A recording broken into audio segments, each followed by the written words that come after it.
sasa tuangazia taarifa kutoka maeneo tofauti.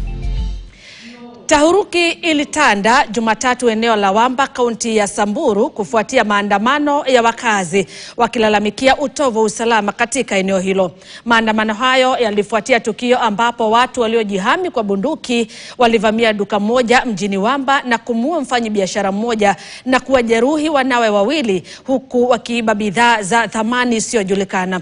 Shughuli za kawaida zilisitishwa kwa muda kufuatia maandamano hayo, huku jamii ya wafanyabiashara mjini humo ikilalamikia hasara kwa kulazimika kufunga maduka yao mapema kwa kuhofia kuvamiwa.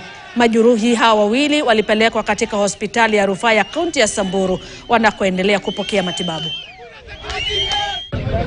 Aya, sasa siku ya leo tuko hapa kuomboleza na wananchi wa Wamba kwa sababu ya shambulizi ya ujambazi ambayo ilifanyika jana jioni. Tulipoteza mtu mmoja, mfanyabiashara maarufu, na wawili wako hospitali ya Wamba. Mmoja ako na jeraha ya kichwa, mmoja kifua. Tunakashifu vikali wale ambaye wanafanya vitendo vya uhalifu kati ya wananchi na kutatiza biashara katika sehemu hii ya Samburu East. Nataka kuomba ya kwamba security ya hapa kwetu Samburu East, especially OSPD na DCC, kuhakikisha kwamba night patrols inafanywa, kuhakikisha kwamba biashara inafanyika bila matatizo. Mimi naitwa Langat Kimutai Stanley, the sub-county commissioner wa Samburu East, na mimi nataka kuungana na wananchi wa Wamba ili niweze kuomboleza wala yule ambaye alipoteza maisha jana kwa sababu ya kisa ya ujambazi.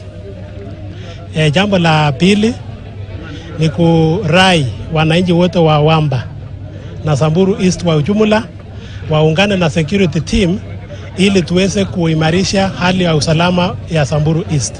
Hii Wamba hatuna security Wamba kabisa. Wamba maduka sinafunjwa, wanasema ni warani.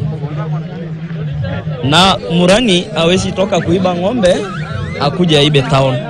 Murani hawezi inua mlango afunje na achukue vitu ziko ndani. Kwingineko mtazamaji, mzozo wa ardhi katika eneo la Kijiwe Tanga, kaunti ndogo ya Malindi, kaunti ya Kilifi, umesababisha mtu mmoja kuuawa kwa kupigwa risasi na wengine wawili kujeruhiwa. Mzozo